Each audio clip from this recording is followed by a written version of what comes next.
நாடாளுமன்ற மக்களவையில் எதிர்க்கட்சி தலைவர் திரு ராகுல் காந்தி மற்றும் மத்திய அமைச்சர்கள் இடையே காரசார விவாதம் நடந்து வருகிறது. அக்னிவீர் திட்டம் குறித்து மிக காட்டமான விமர்சனங்களை திரு ராகுல் காந்தி முன்வைத்திருக்கிறார். யூஸ் அண்ட் த்ரோ திட்டம், யூஸ் அண்ட் த்ரோ தேர்வு என்று விமர்சித்திருக்கிறார். அதில் வீரர்கள் உயிரிழந்தால் எந்தவிதமான இழப்பீடும் வழங்கப்படாது என்று ராகுல் காந்தி குறிப்பிட்டதற்கு திரு ராஜ்நாத் சிங் கடும் கண்டனத்தை தெரிவித்தார். 1 கோடி ரூபாய் இழப்பீடு வழங்கப்படுகிறது, அமெரிக்கா, பிரிட்டன் போன்ற நாடுகளில் இருந்து அந்த திட்டம் செயல்படுத்தப்படுகிறது என்று விளக்கம் அளித்திருக்கிறார். பணம் மதிப்பிழப்பு நடவடிக்கையை கடவுளை கேட்டு திரு நரேந்திர மோடி செயல்படுத்தினாரா என்றும் ராகுல் பேசியிருக்கிறார். மருத்துவ கல்வியை வியாபாரமாக்கிவிட்டார்கள், பணம் எடுப்பவர்கள் மட்டுமே நீட் தேர்வில் வெற்றி பெற முடியும் என்ற நிலையை உருவாக்கிவிட்டார்கள் என்றும் திரு ராகுல் காந்தி பேசியிருக்கிறார். குடியரசுத் தலைவர் உரையில் நீட் குறித்து ஒரு வார்த்தை கூட இடம்பெறவில்லை என்றும் ராகுல் காந்தி குறிப்பிட்டிருக்கிறார். 7 ஆண்டுகளில் 70 முறை நீட் வினாத்தாள் கசிந்திருக்கிறது என்றும் அவர் குறிப்பிட்டிருக்கிறார். மணிப்பூர் பிரச்சனை குறித்து பலமுறை நான் கோரிக்கை விடுத்தேன், பிரதமர் அங்கு செல்லணும் அப்படின்ற கோரிக்கையை விடுத்தேன். ஆனால் பிரதமர் ஒருமுறை கூட செல்லவில்லை. மணிப்பூர் பிரச்சனைக்கு பாஜகவே முழு காரணம் என்றும் அவர் குற்றம் சாட்டியிருக்கிறார். குஜராத் தேர்தலில் இந்தியா கூட்டணி நிச்சயம் வெற்றி பெறும் என்றும் அவர் தெரிவித்திருக்கிறார். அயோத்தியில பாஜக தோல்வியடைந்திருக்கிறது. இங்கு ஆலயம் கட்டினார்கள், விமான நிலையம் கட்டினார்கள், ஆனாலும் மக்கள் பாஜகவை தோற்கடித்திருக்கிறார்கள் என்றெல்லாம் அவர் பேசியிருக்கிறார். விருந்தினர்கள் இணைந்திருக்கிறாங்க.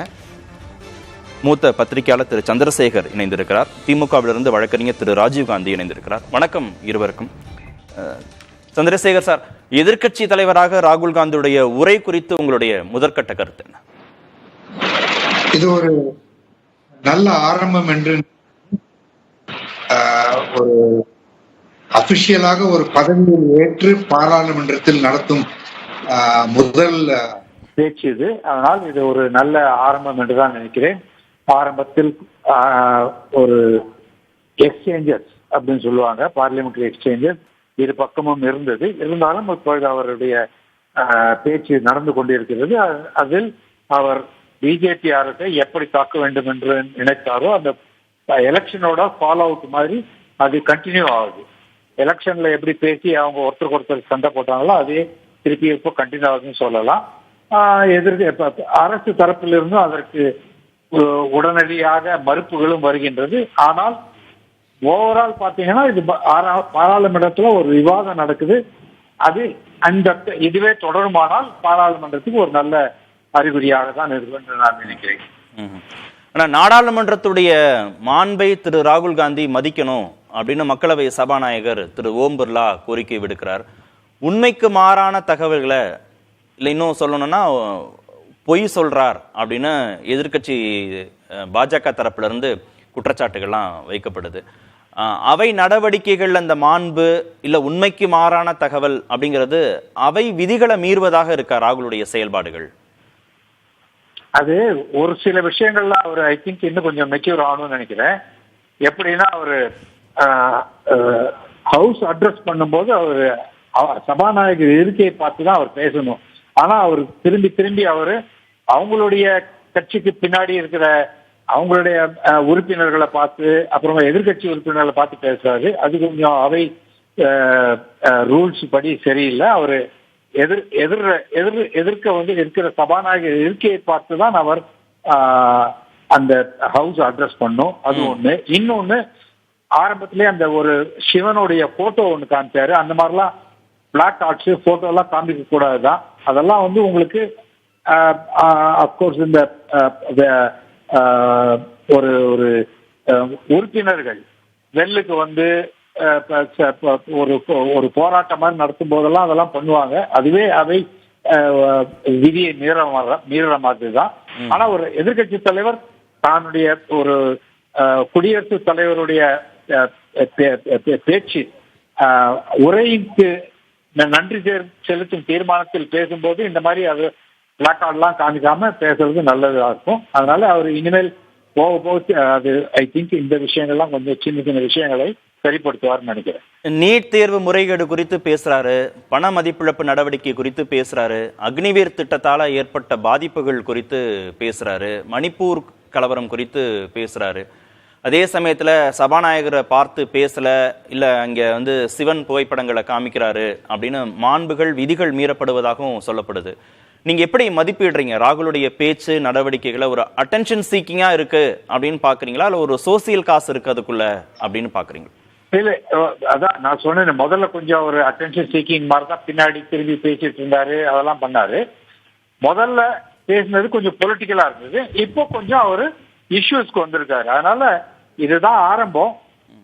ஏற்கனவே போன லோக்சபால கூட 2-3 வாட்டி பேசினாரு.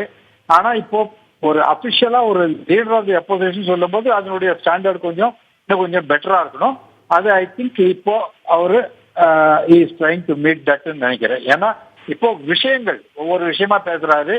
அண்ட் பிஜேபியை கவலைப்படாமல் ஒன் டு ஒன் அவங்கள எதிர்க்கிறாரு. பிரைம் மினிஸ்டர் டைரக்டா அட்டாக் பண்றாரு. அதனாலதான் உங்களுக்கு தெரியுது, அந்த எல்லா பிஜேபி உறுப்பினர்களும் அப்புறம் மந்திரிகள் அமைச்சர்களும் ஒவ்வொருத்தரா எழுந்து அவரை டினை பண்றதுலே தெரியுது, அவரை கொஞ்சம் சீரியஸா இப்போ எடுத்துக்கிறாங்கன்னு தெரியுது. ஓகே, திரு ராகுல் காந்தியுடைய நாடாளுமன்ற மக்களவை பேச்சு, மத்திய அமைச்சர்கள் அதற்கான எதிர்வினை செய்தது எப்படி பார்க்கிறீங்க? மூத்த பத்திரிகையாளர் சந்திரசேகர் சொன்னது மாதிரி ஒரு ஜனநாயகத்துக்குமான மிக முக்கியமான விவாதமா தான் பாக்குறேன். ஏன்னா கடந்த 10 ஆண்டுகளாக இந்த பாராளுமன்றத்தில் எதிர்கட்சியுடைய குரல் ஒலித்ததா என்றால் அது ஒலிக்க விடவில்லை. ஏன்னா ஒரு அபிஷியலான எதிர்கட்சி தலைவர் இல்லைங்கிற காரணங்களை மட்டுமே காட்டப்பட்டது.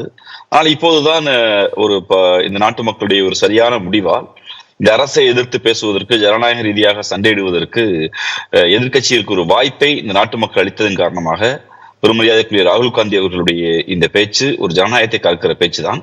அதுல பத்திரிகையாளர் சந்திரசேகர் சொன்னது போல் 2-3 விஷயங்களை குறிப்பிட்டார். அது கூட அவர் சொன்னார், முதிர்ச்சியின்மைங்கிற வார்த்தை கூட ஐயா பயன்படுத்தினாங்க. என்னை பொறுத்தளவில் அது குடியரசுத் தலைவருக்கு நன்றி தெரிவித்து, என்றால் அரசுடைய கொள்கை முடிவை பற்றி விவாதிக்கிற நேரமாக இருக்கும் நேரங்களில் காட்ட வேண்டிய தேவை என்பதற்காக எதிர்க்கட்சி தலைவர் கருதி இருக்கலாம். ஆனால் மிக முக்கியமாக ஒன்று நீங்க கவனிக்கப்பட வேண்டும். நான் இன்னைக்கு தான் 10 ஆண்டு காலம் கழித்து பேசுங்க அப்படின்னு தான் ஆளும் தரப்புல இருந்தும் சபாநாயகர் தரப்புல இருந்தும் சொல்றாங்க. குடியரசுத் தலைவர் குறித்து தானே பேசணும், அதை கடந்து போய் மற்ற விஷயங்கள் குறித்தெல்லாம் பேசிட்டு இருக்காரு. பண மதிப்பிழப்பு நடவடிக்கை எல்லாம் பேசுறாரு ராகுல் காந்தி.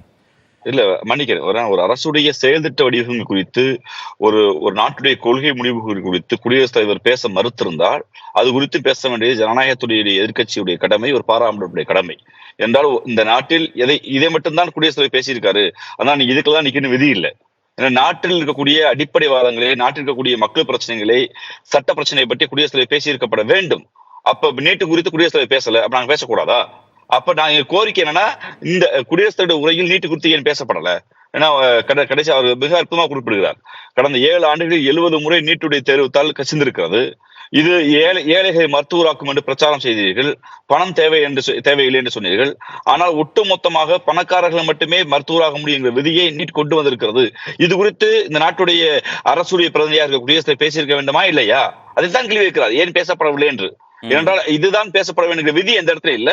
ஆனால் நாங்க எப்படி பாக்குறோம்னா, நான் தொடக்கமே சொல்லாம நினைச்சேன், 10 ஆண்டு காலம் கழித்து ஒரு எதிர்கட்சி தலைவரின் உரையை ஆல் இந்தியா ரேடியோ என்கிற இந்த நாட்டுடைய செய்தி தொடர்பை வெளியிடுகிற ரேடியோ நிறுவனம் வெளியிட்டிருக்கிறது. இதுவே மகிழ்ச்சி. இந்த ஜனநாயகத்தை காப்பதற்கு தான் இந்தியா கூட்டணி ஒன்று கூடியது. இந்தியாவுடைய அரசமைப்பு சட்டத்தை, இந்தியாவுடைய மரபை, இந்தியாவுடைய பாராளுமன்ற சட்ட விதிகளை காக்கப்பட வேண்டும், மக்கள் ஜனநாயகம் காக்கப்பட வேண்டும் என்றுதான் மக்கள் மன்றத்தில் அங்கு போராடினோம். இது இப்போது எளிமையானவர்களின் வலிமை, அரசியலற்றவர்களும், என்ன சொல்ல போனா சாமானிய மக்களின் குரல் பாராளுமன்றத்தில் ஒழித்திருக்கிறது. அதை பெரும் மரியாதைக்குரிய ராகுல் காந்தி அவர்கள் என்று ஒழிக்க செய்திருக்கிறார். இதற்கு பொறுப்போடு இந்த நாட்டுடைய பிரதமர் ஓடி ஒழியாமல் பதில் சொல்வார் என்று நான் நம்புகிறேன். ஏன்னா இத்தனை ஆண்டு காலம் பிரதமர் பதிலே சொல்லல, அமைதியாக இருந்தாரு, மௌனமா இருந்தாரு, கடந்து போனாரு, பப்பு அப்படிலாம் சொல்லலாம் கேள்வியோடு கடந்தாரு. இன்னும் அப்படி கடக்க முடியாது நினைக்கிறேன். ஏன்னா ஒரு எதிர்க்கட்சி தலைவர் குற்றச்சாட்டு வைக்கிற போது அதற்கு அவைக்கு உட்பட்டு நாட்டுடைய பிரதமர் பதில் சொல்ல வேண்டிய தேவை இருக்கிறது. அதைத்தான் ஒவ்வொரு துறை அமைச்சர்களாக பதில் சொல்லிக் கொண்டே இருக்கிறார்கள். அந்த கருத்துல அவங்க மாற்று கருத்து இருக்கலாம், ஒரு மாற்று கொள்கை இருக்கலாம், அது வேறு. ஆனா நாங்கள் வைக்கிற ஜனநாயக ரீதியான கருத்துக்கு, விமர்சனங்களுக்கு நாட்டிய பிரதமர் பதில் சொல்கிற நேரம் வந்திருக்கிறது. இதுவே ஒரு ஆரோக்கியமான ஜனநாயகமாக நாங்கள் பார்க்கிறோம். பாஜகவுடைய மூத்த தலைவர், முன்னாள் ஆளுநர் திருமிகு தமிழிசை சவுந்தரராஜன் தொலைபேசி வழியாக இணைந்திருக்கார். மேடம் வணக்கம். வணக்கம். மக்களவையில காராசார விவாதம் நடக்குது. திரு ராகுல் காந்திக்கு பதில் சொல்லிக் கொண்டிருக்கிறார்கள் மத்திய அமைச்சர்கள். 10 ஆண்டுகள்ல எதிர்கட்சியை எதிர்கொள்வது முதன்முறையாக சிரமமா இருக்கா பாஜகவுக்கு? ஒண்ணு சிரமமா இல்லையே. சிரமமா இல்லைன்னா ஏன் சிரமமாக இருக்கிறது என்றால், ஏன் அமைச்சர்கள் எல்லாம் எழுந்து பதில் சொல்கிறார்கள்? இது ஜனநாயகத்தில் மரியாதைக்குரிய பாரத பிரதமர் அதற்கு பதில் சொல்லிவிட்டார். நான் கற்ற ஜனநாயகத்தில் எதிர்க்கட்சி தலைவருக்கு என்ன மரியாதை கொடுக்க முடியுமோ அது கொடுக்கப்படும் என்று சொல்லிவிட்டார். அதனால் இது அப்படி உருவாக்கப்படுகிறதே தவிர ஒரு பாராளுமன்றத்தில் இதைவிட விவாதங்கள்லாம் நடைபெற்று இருக்கிறது என்பது உண்மை. ஆனால் இதே ராகுல் காந்தி தாங்கள் ஆட்சி செய்து கொண்டிருந்த பொழுது ஜனநாயகத்தை எப்படி பாதுகாத்தார் என்பதுதான் நாமெல்லாம் கேட்கின்ற ஒரு மிகப்பெரிய கேள்விக்குறி. உதாரணத்திற்கு அவசர நிலை பிரகடனம் மட்டுமல்ல, இவர்கள் ஓம் பிர்லா, மரியாதைக்குரிய ஓம் பிர்லா அவர்களை பற்றி சொல்லும் பொழுது அவர் குனிந்து கையை கொடுத்தார் என்று சொல்கிறார். ஆனால் மரியாதைக்குரிய மன்மோகன் சிங் பிரதமராக இருக்கும் பொழுதே சோனியா காந்தி அவர்களிடம் எப்படி கை கொடுத்தார் என்பதை எல்லாம் அவர்கள் பார்த்து கொண்டுதான் இருந்திருக்கிறார்கள். 10 ஆண்டு காலமாக பேசாத ஒரு பிரதமரையே வைத்திருந்த கட்சி தான் காங்கிரஸ் கட்சி. ஆக அவர்கள் இன்று ஏதோ முதல் முறையாக பேசுகிறோம் என்று, இன்னும் சொல்ல போனால் மக்கள் பிரச்சனைகளை எவ்வளவோ எடுத்து பேசியிருக்கலாம் எதிர்கட்சி தலைவர். ஆனால் அவர் படம் காட்டி பேசுவதை போல படம் காட்டி கொண்டு பேசிக் கொண்டிருக்கிறார். விதிகளில் இல்லை என்று தெரிந்த மரியாதைக்குரிய அமித்ஷா, நீட் தேர்வு முறைகேடோ, பண மதிப்பிழப்பு நடவடிக்கையோ, மணிப்பூர் கலவரமோ, அக்னிவீர் திட்டமோ, இதெல்லாம் ராகுல் காந்தி பேசியிருக்கிற விவகாரம், இதெல்லாம் மக்கள் பிரச்சனை இல்லைன்னு நினைக்கிறீங்களா? நானும் பாத்துக்கிட்டு தான் இருந்தேன். அவங்க எதை எடுக்கிறார்? உதாரணத்துக்கு நான் சொல்றேன், ஒரு பெண் வறுமை கோட்டிற்கு கீழே இருப்பதை பற்றி அவர் பேசுகிறார். ஆனா கரோனா காலத்துல இந்த நாடு மிகப்பெரிய பின்னடைவை சந்தித்திருந்த காலகட்டத்தில் 25 கோடி வறுமை கோட்டிற்கு மேலே உள்ள மக்களை வறுமை கோட்டிற்கு மேலே எடுத்திருக்கிறார்கள். ஏதாவது கரீப் கல்யாண் யோஜனா என்ற அரிசி வழங்கும் திட்டம். ஆக இதை போல எவ்வளவு அக்னிவீர் நீங்கள் அதை அவமதிக்கலாம். ஆனால் அக்னிவீரில் தேர்ந்தெடுக்கப்பட்ட இளைஞர்கள் எவ்வளவு மகிழ்ச்சியாக இந்த நாட்டை பாதுகாக்க போகிறோம் என்று என்னிடமே பல பேர் தெலுங்கானாவில் தேர்ந்தெடுக்கப்பட்டவர்கள் எல்லாம் பெருமையாக சொன்னார்கள். ஆக நீங்கள் இழப்பீடே இல்ல, உயிரிழந்தா இழப்பீடே இல்ல, குடும்பத்திற்கு ஓய்வூதியம் இல்ல, ஒரு நாட்டுல 2 ராணுவம் எப்படி இருக்க முடியும்?